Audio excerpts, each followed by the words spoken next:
All right, so at long last, we're able to talk about biomedical ceramics. So first thing I want to do is just hand out some touchy-feelies here.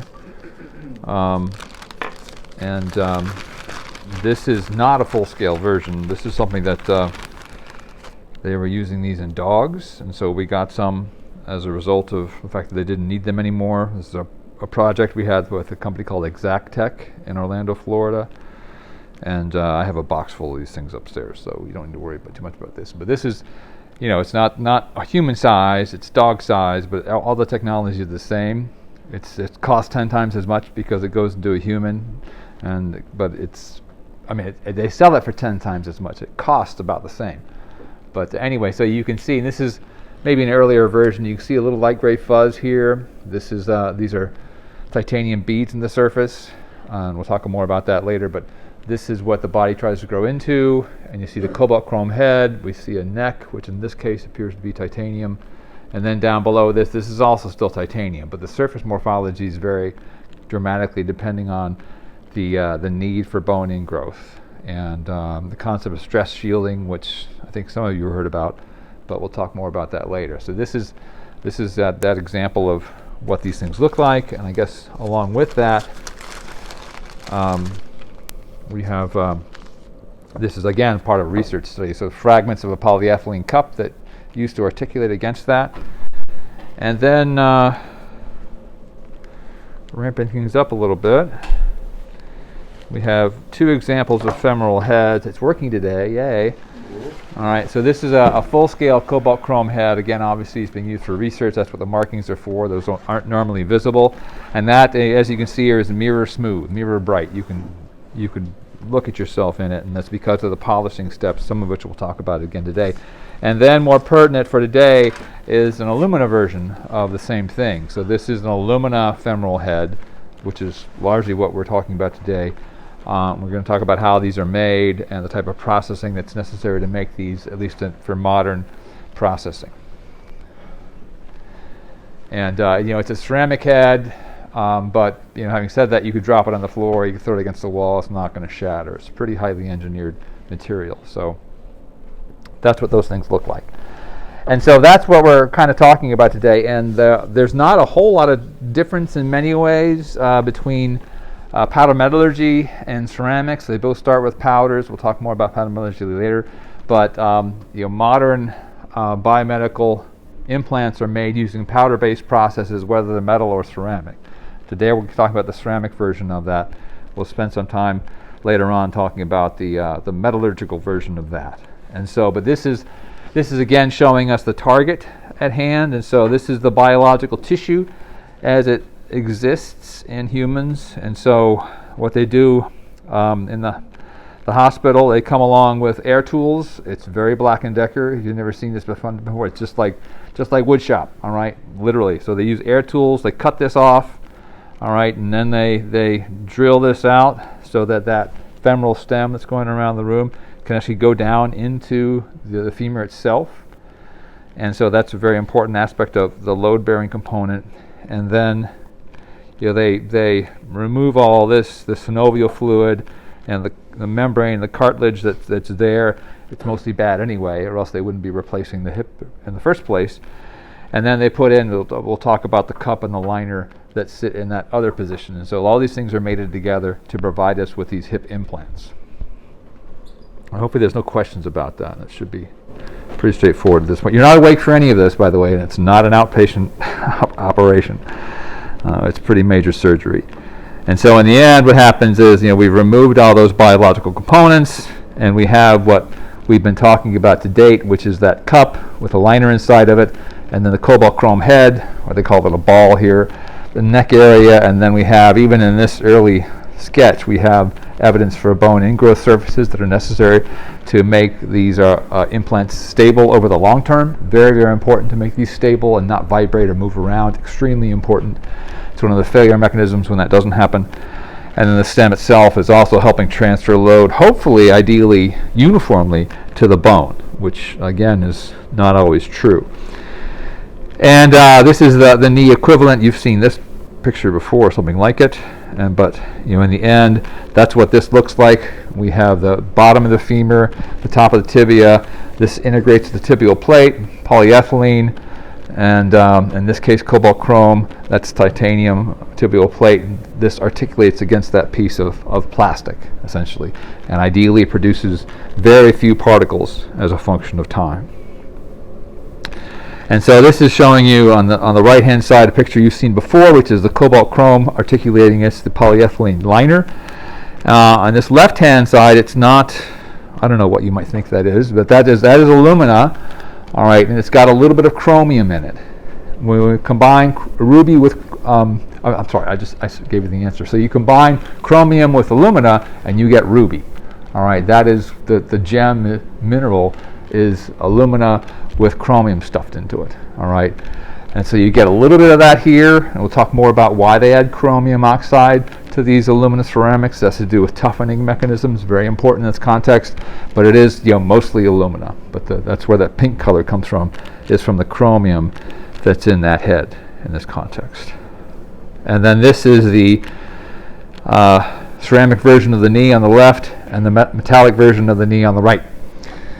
Okay, and again, it's the same sort of thing. We call these knuckles in both cases. This is cobalt chrome, that's alumina.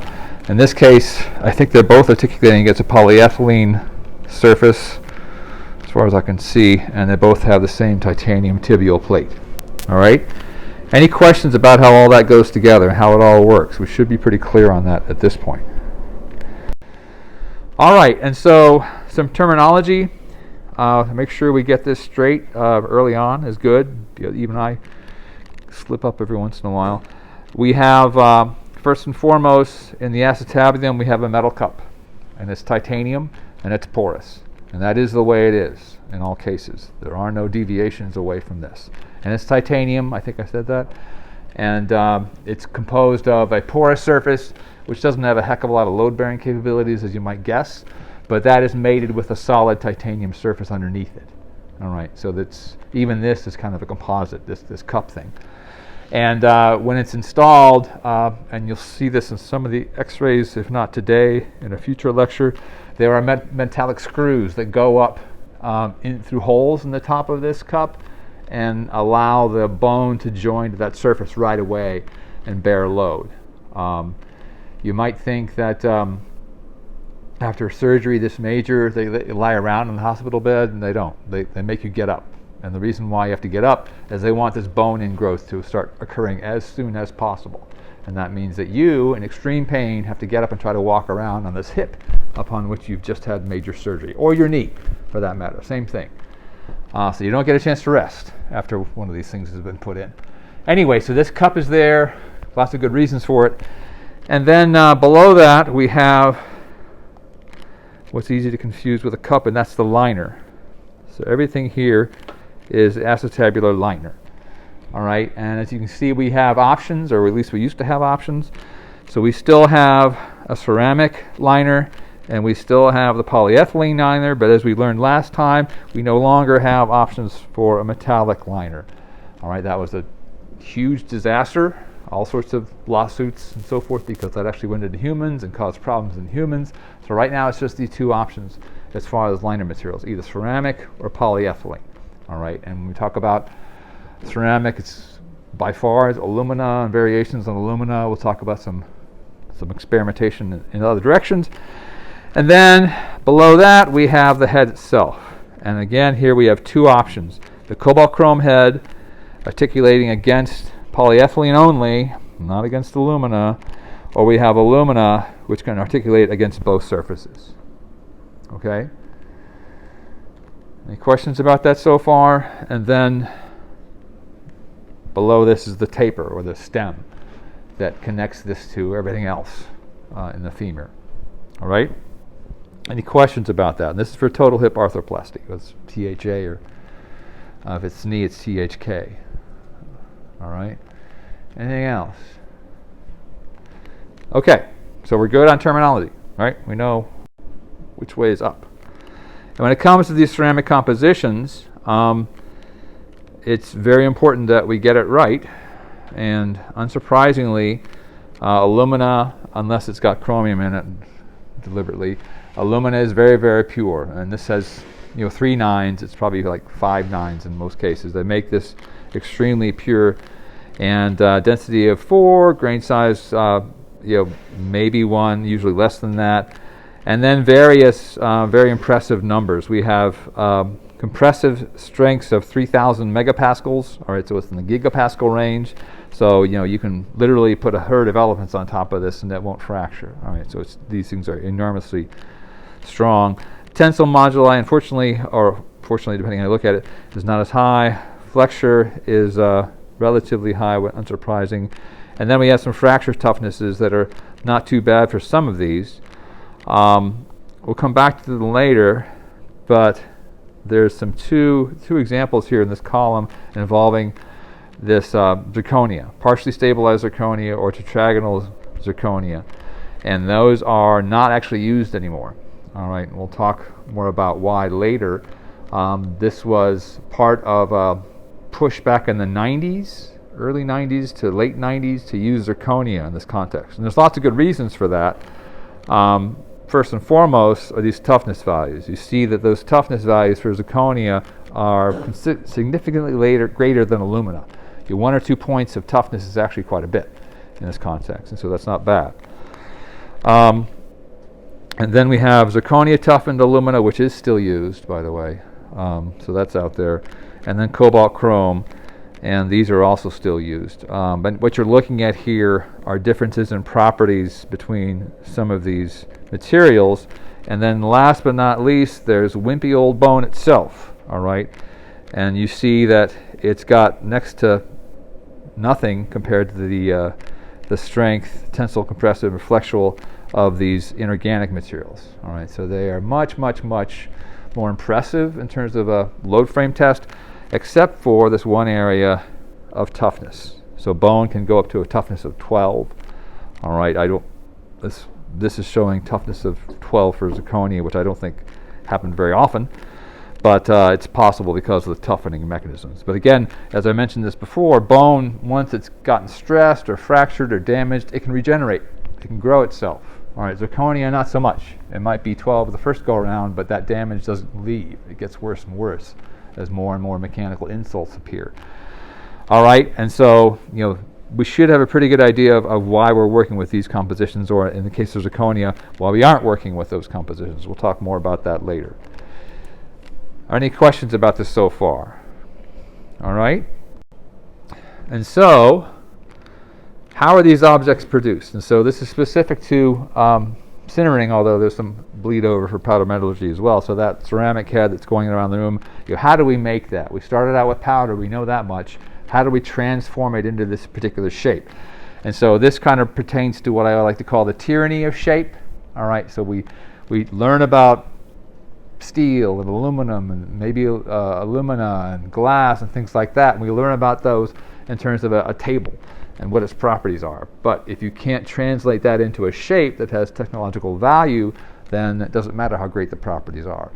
And so this issue of shape causes these companies to spend enormous amounts of money to achieve those shapes that you'll hopefully see in a second. So we start with these very pure powders, and then we use what's called cold isostatic pressing, which we'll talk more about in a second, but you might get a handle on this. So isostatic means it's being pressed from all directions. All right? I know you guys in polymers heard me talk about this before, but so we're pressing from every direction, or at least trying to, and shaping the part that way. And so what that means is we can take a rubber die that is kind of the same geometry as a femoral head, fill it full of powder, and squeeze it.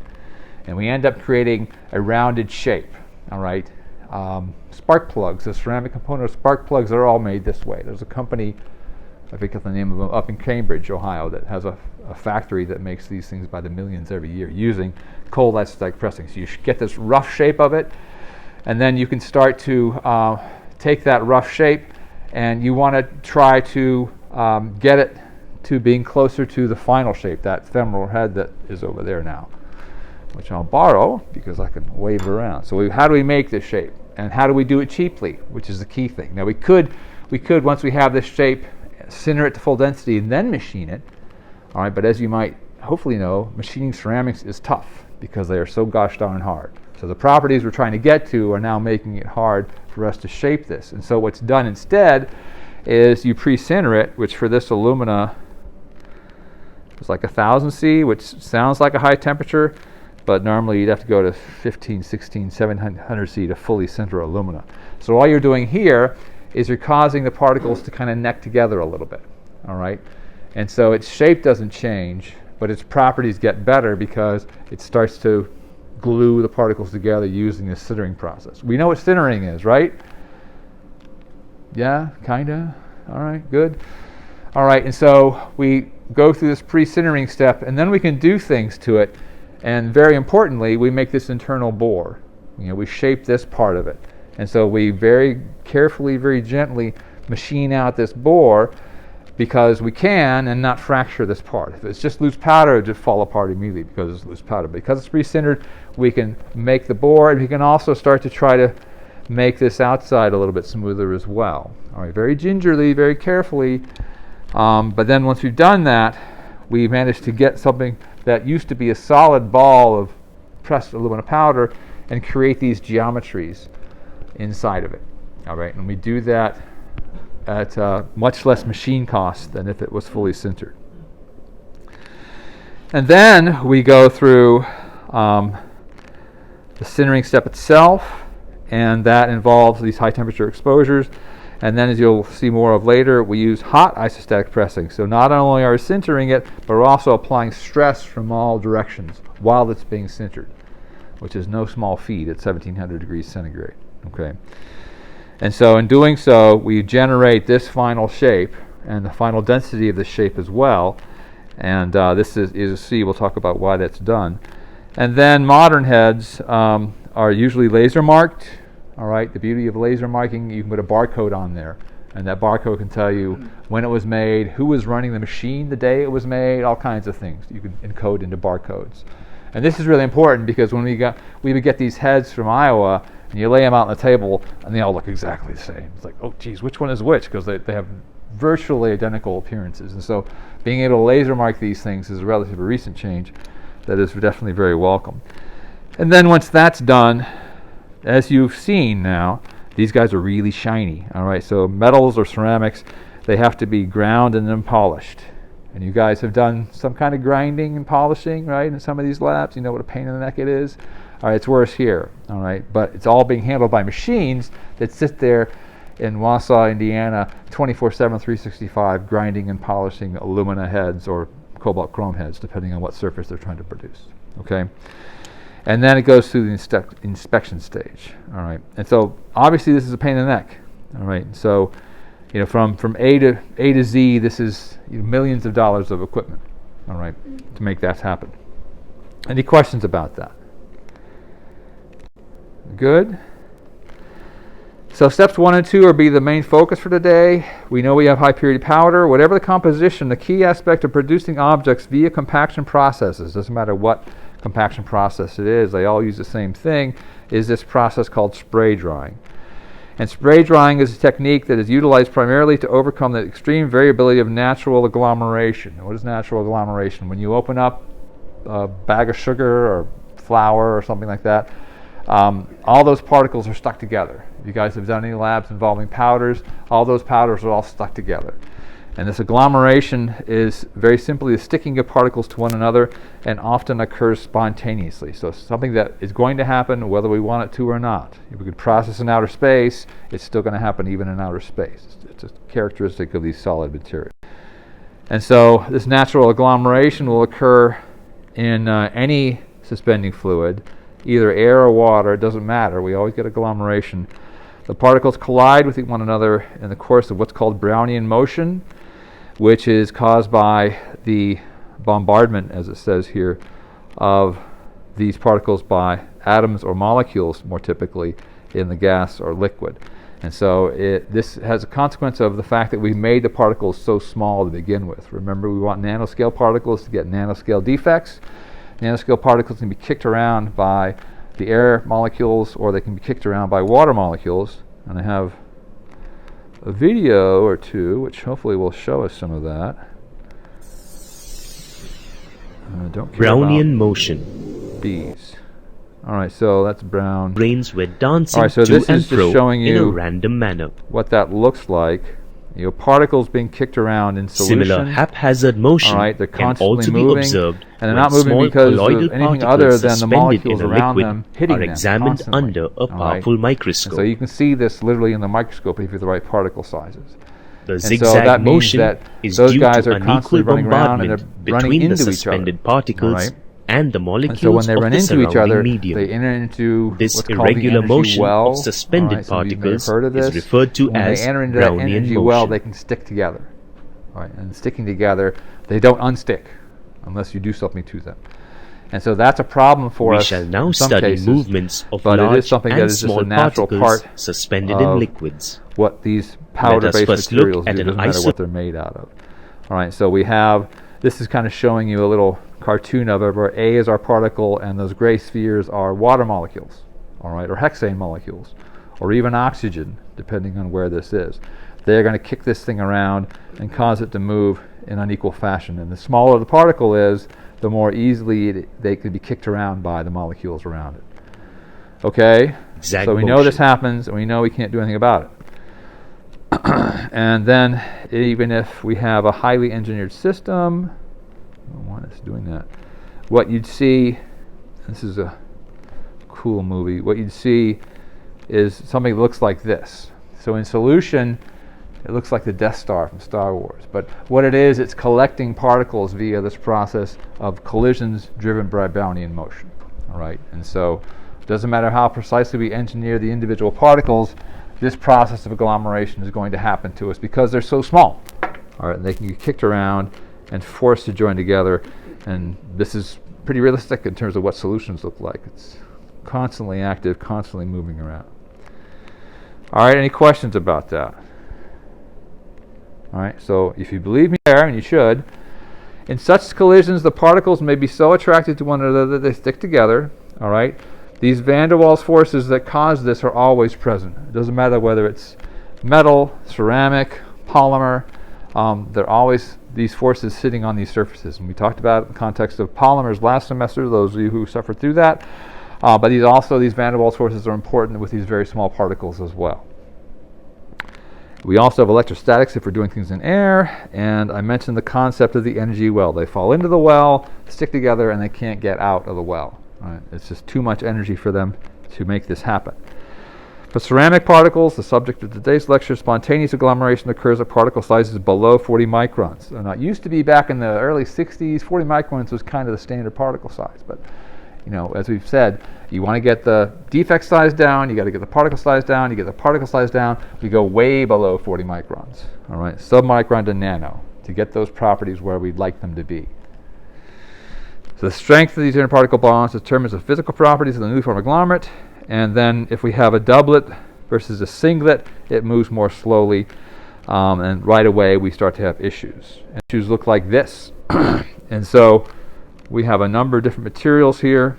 This pinkish one, this TEM, these are gold particles. All right, so this is an example of how pernicious, how difficult to avoid agglomeration. This is gold. All right, noble metal, no oxide layer on the surface, just pure metal particles. And even these guys, these nice tiny guys here, they agglomerate like heck.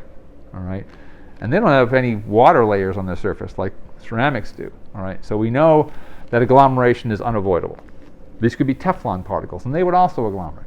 All right, so you just can't get away from it. And this is showing you some examples that are more realistic. These are titanium oxide particles, and what you can see, it's a 40 micron bar up there, and it looks fuzzy. They all look fuzzy. You think, oh, 40 microns or so, you know, this starts to be within the range of visibility. But if you zoom in, and in this case that's a 200 nanometer bar down there, then we actually start to begin to resolve it. And it's hard to see, even at 200 nanometers, we can start to begin to resolve the individual particles. All right, so that means when you zoom out, you know, there's thousands, if not millions, of particles in this relatively small agglomerate. All right, because we're starting out with relatively small particles, and they all agglomerate and they make these ugly things. All right, And they're ugly from the concept of processing because we have to turn this into a shape. And if the shape we're getting of the agglomerates, which contain the ultimate particles, is different from day to day, which it would be if you try to just take powder out of a barrel, the humidity on that day would change and then change the agglomeration. All right, and you get different processes, which is the enemy of production, because you want the process to be the same every day, every hour, every year. Doesn't matter what it is. You want it to never change. That's the main goal of production and making money. And so if you go into one of these factories like the spark plug factory up in Cambridge, they have these plastic curtains with vertical slits in them. Have you guys ever seen these? Am I the only one who's ever seen that? Well, off your description, how am I supposed to just like... What's that? You just described it in like 2 seconds. Oh, I understand that, but I just wonder if somebody had been to a place where they had these things set up. No? I'm the only one? Rubber ones. Rubber ones? Like thick rubber they use for bay doors. Okay, yeah, that's kind of in that direction. That's usually for weather, I think, for most cases. But what you'd see, I've seen this in several places, not just compaction. You walk in, and there's this hanging plastic curtain with vertical slits in it, and you walk through, and the humidity on this side is different than the humidity on that side. And you walk through another curtain, and the humidity changes again. All right, and this is a way of controlling humidity in a factory to try to keep the air on the inside the same 365, whereas whatever the outside is doing, like today, snowing, it doesn't matter. All right. And so that's a measure of how important these things are. And what they do to get around this, as I mentioned a little bit ago, is use what's called spray-dried agglomerates. And they are still agglomerated, all right? We can't get away from that. But what you see here, these are much prettier agglomerates. They're nice and round, all right? And they're the same shape all the time. And it's because they're sprayed from alumina, in this case, and some type of polymer binder that holds everything together. And so we spray that. We get predictable particle sizes. We get rounded morphologies that flow far more predictably. And this is an example of that. I got this from Nalco a few years ago. So this is spray-dried alumina. And you won't see this. If you go home and work with any powder, it doesn't do this. You see it flows like it's water, essentially, or milk maybe is a better description. All right, and that's because every single one of these particles is rounded. They all look like that. And because of that, it flows wonderfully. All right, and the beauty of that means it flows into a die and occupies that die very efficiently, and hopefully doesn't leave too many empty spaces, and then can be compacted relatively uniformly as well. Okay.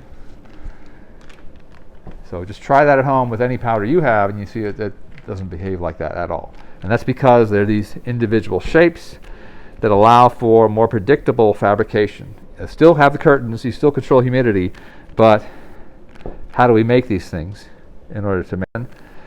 And this involves these types of systems. And this doesn't look very impressive, but this guy is room-sized in the case of some operations. You have this process in which we are making ultimate particle sizes into a solution containing both the alumina in this case and whatever polymer is holding all that together. The spray dried is formed from a specific nozzle geometry, and this is kind of giving you an idea of what goes on, and that we feed in some stream of what we're doing, and then we have hot air flowing in the other direction that is evaporating whatever solvent exists. It can be water, it can be hexane, it can be anything you want. And that produces these rounded particles because these drops fall and they become rounded and they evaporate and give you these shapes. This is how evaporated milk is made. No one here has ever probably had to drink evaporated milk. Have you? You have? It's awful still, isn't it? It was always awful when I had it. Yeah, why would you drink that? I guess if you wanted to carry milk with you and you didn't want to carry the water around. I don't know. It was used for baby formula when I was a kid. We used to use hot chocolate. What? What's that? If the power goes out. And you want milk? Yeah, like your fridge. Okay, well, that's one way of thinking of. Yeah, all right. It's a real thing. You could buy it. Evaporated milk, so like it's not a liquid.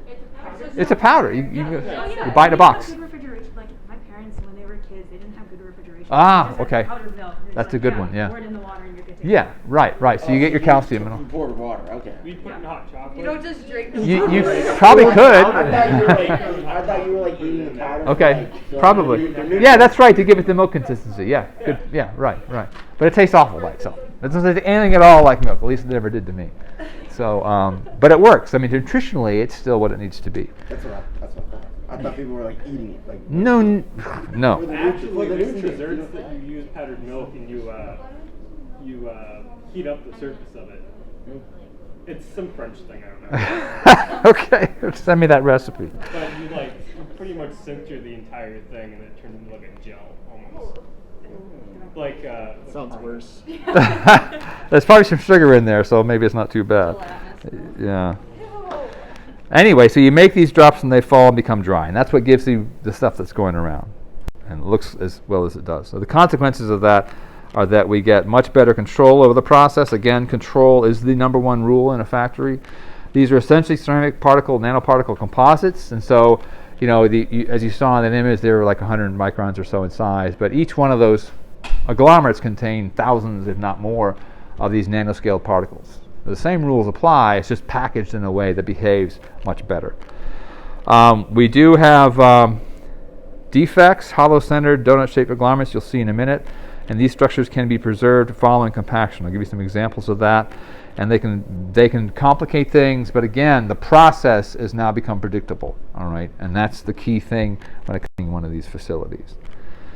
All right, consequences, and so we're going to talk about compaction now, and so as you've already seen, they use isostatic compaction, which means you apply force from all directions or as close as you can make it from all directions. This is showing you what they're trying to work against. And what happens is when you have these nice round agglomerates sitting inside of a structure, and in many cases there'll be a metal wall over here to go along with that metal surface. Force comes in, and it gets distributed amongst all those circular particles, and some of that force goes up against the wall, and when it does that, it doesn't go down, all right? It doesn't go where you want it to go. And so we have the concept of force chains, where force is chained from one particle to the other. It doesn't cause the whole thing to compact. And this is just some great data that we generated a few years ago in the X-ray CT facility at Wright-Patterson Air Force Base, and it shows you a bunch of alumina, appropriately spray-dried alumina, the same stuff that's going around the room. And what we did is we put tungsten powder into this. Some sprinkled, actually myself, because it was the Air Force Base and they had all these security concerns, I did all the experiments on my own. And so a little bit of titanium powder is sprinkled in there, and titanium absorbs the heck out of X-rays compared to alumina, and so you can see it light up here. That was the great thing about it. And then we start applying pressure, compaction force, just from one direction only, just from the top, just pressing down, pressing down, pressing down, pressing down. And the thing I want to point out is that way down here at the bottom, those tungsten powders aren't budging. All right, so we're applying pressure. These force chains are doing what they're supposed to do. I mean, the force is going in and compacting that upper region, as you can see by the increase in brightness, which suggests the increase in density, but none of that force is getting down to the bottom. All right, so this is not a homogeneous gray solid where what's felt in one area is felt in the other area. It's very wave-like in terms of compaction. So this is what we have to overcome with isostatic compaction, because we don't want this to happen. We don't want high regions of density and then low regions that have not densified at all. All right, any questions about that? All right, and so what this looks like in the end, if you don't control things correctly, it looks like this. We have regions of high density and regions of low density. All right, and you can actually work out the differences in density itself, which is why these large L/D ratios are rarely made. In the ceramic industry, this is an example of what they like to make. Things that are flat. Why? Because it doesn't have far to go, that force. All right, and so it can give you relatively homogeneous densification. But even when you do that, if we zoom in on that surface after compaction, what do I see? What are those?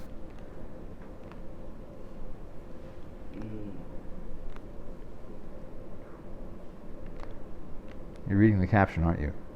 I absolutely was. All right, These are the spray-dried agglomerates. All right, they're still there.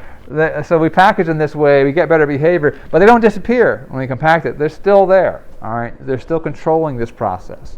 Things are better than without them, but they are still there.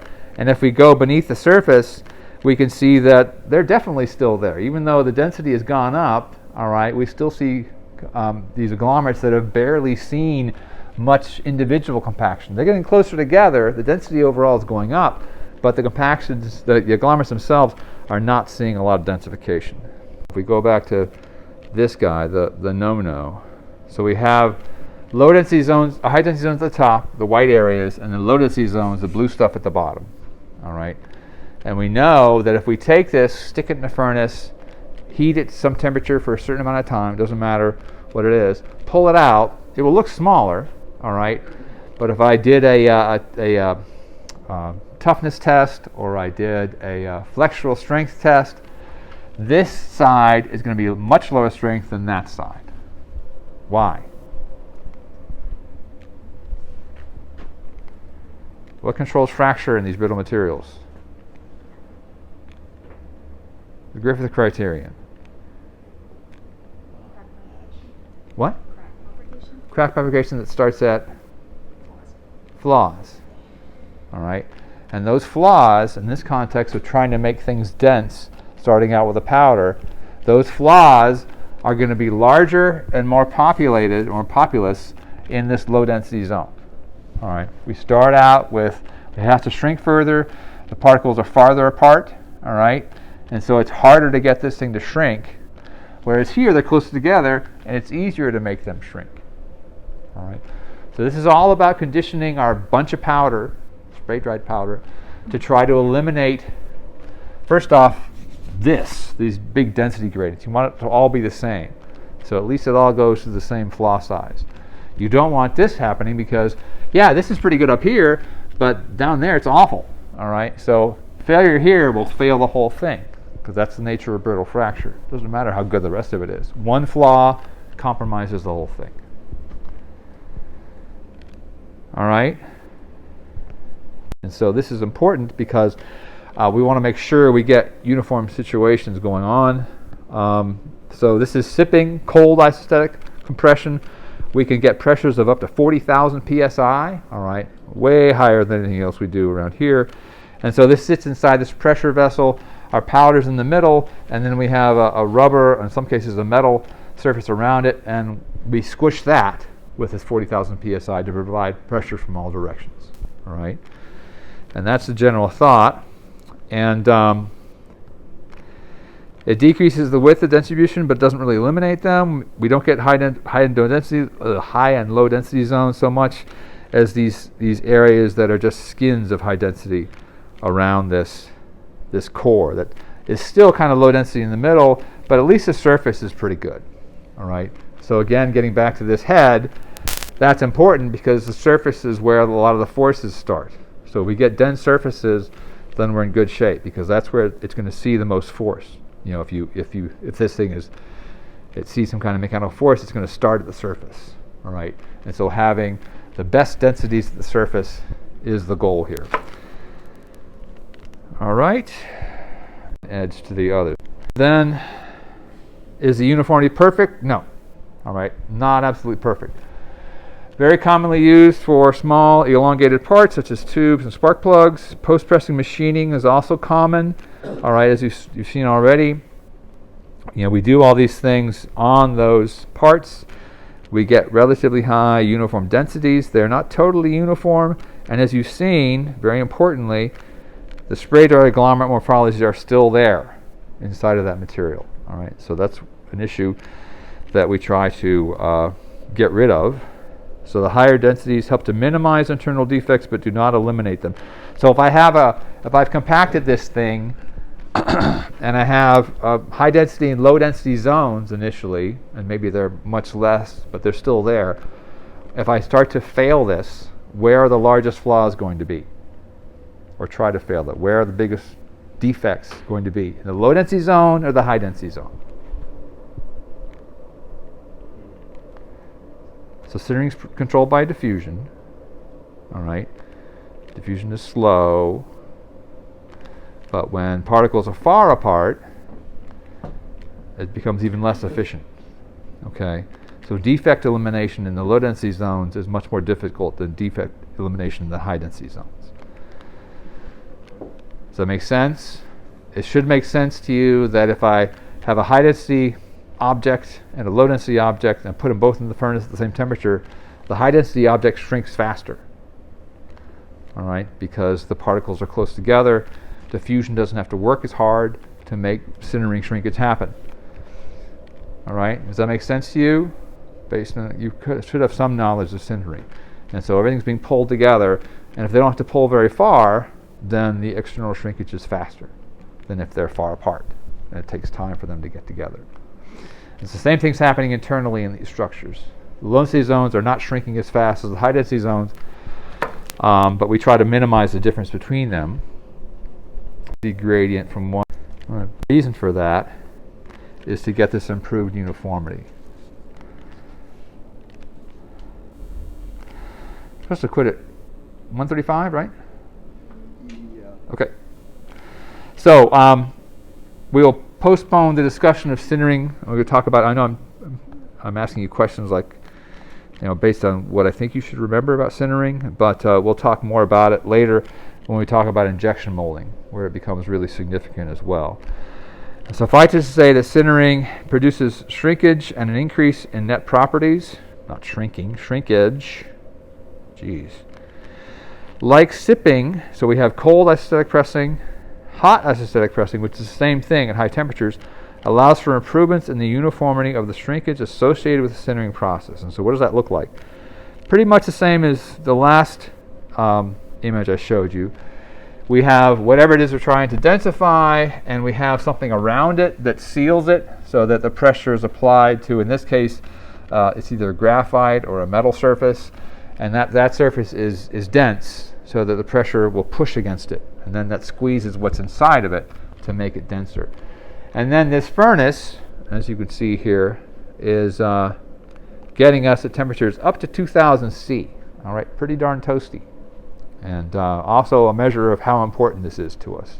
If we go to these ridiculously high temperatures to try to densify this stuff. This is actually, this cartoon is a silicon nitride roller bearing. Not that you would know exactly what that is, but you see these used in high temperature processes when you're rolling steel out of a mill. It rolls across stuff, all right, rolls across silicon nitride bearings, all right, at very high temperatures. And you need those bearings to be very dense, just like you need these heads to be very dense.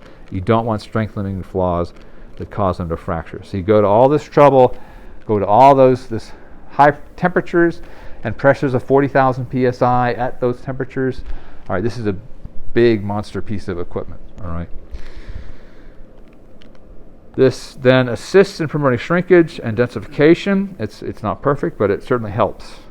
It's much better than pressure from just one direction.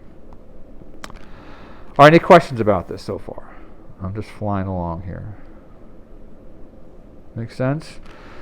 So, getting back to this question, why are we extremely concerned about eliminating density gradients? As much as we can.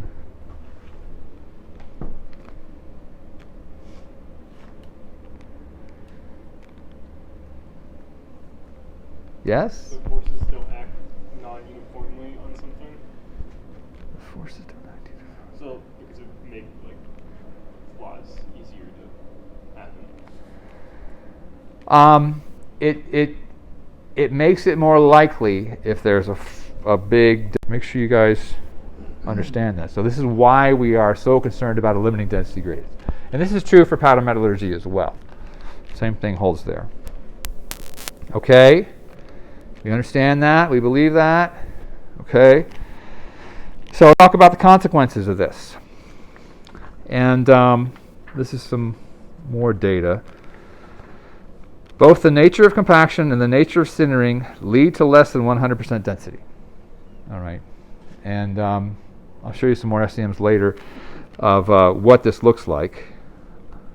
Pores can form and can be preserved. Now, this first image, I'm going to show you. This is from some work that we did, in which we took a bunch of spray-dried alumina, compacted it and densified it, and then opened it up to see what the microstructure looks like.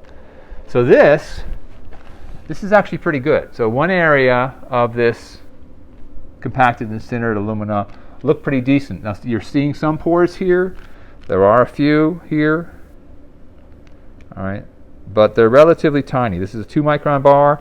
They're, sub-micron. So if you took that alumina head and opened it up, you'd see pores the same size in that alumina head. So they're still there, but they're small enough that A, and the Griffith criterion is small enough that the properties are still good enough for use as a femoral head. All right? It's all controlled by A, and you make A small enough, even though it's not 0, all right, A is not going to be too much of a factor. Now, you might say, oh, well, you made a great ceramic product there. But if we just go slightly to the left or the right of that one area, we see a slightly different microstructure. And our pore size has grown. And so this is of concern, these pore sizes.